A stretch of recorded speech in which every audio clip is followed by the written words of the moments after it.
زیرش الف با لام و میم است. به نام آن که ملکش به زوال است، به وصفش نطق صاحب عقل لال است. محمد بر همه عالم رسول است، رسول و سرور و صاحب قبول است. هنوز آدم میان آب و گل بود، که او شاه جهان و جان و دل بود. بعدن السلام علیکم و رحمت الله و برکاته هموطنای عزیز. شکر خداوند ذوالجلال را به جا می آورم که امروز در فضای صلح و آبادی، وحدت و سرجمعی و استقلالیت دولتی زندگی با سعادتانه داریم. شکر از آن می نمایم که در این وطن صاحب خیرات، صاحب فرهنگ و صاحب زبان و صاحب تمدن حیات به سر می بریم. بیننده عزیز، اسلام دین است که انسان را به راه راست، به راه مستقیم هدایتگر است.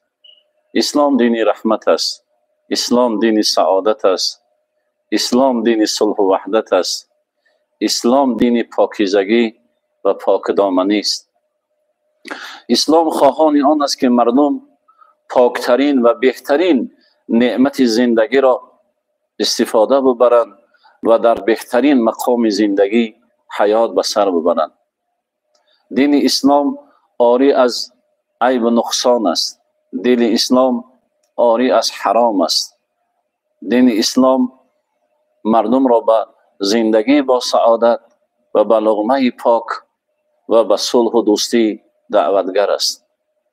امروز بینندگان عزیز، پدیده های در بین مردم دیده می شود که زندگی مردم را تباه کرده اند، انسان ها را وارد زندان کرده اند، فرزندان به تربیت و به اخلاق مانده اند، عائله ها ویران شده اند. البته این استفاده این مواد مخدر است. برادران عزیزم، خداوند ذوالجلال در قرآن عظیم الشأن ما بندگانش را آگاه می سازد که خویشتن را مکشید. هر آینه خداوند ذوالجلال به شما مهربان است.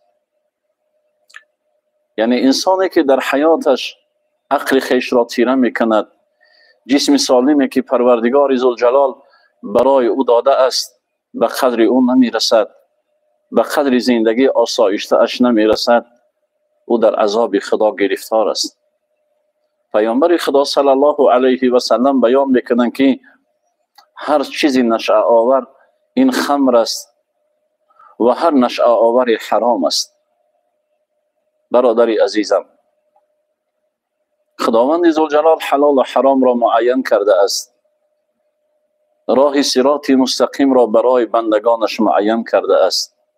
هر بنده ای که با عقل کامل راه راست را میشناسد، حلال و حرام را میشناسد، او زندگی آسایشته دارد.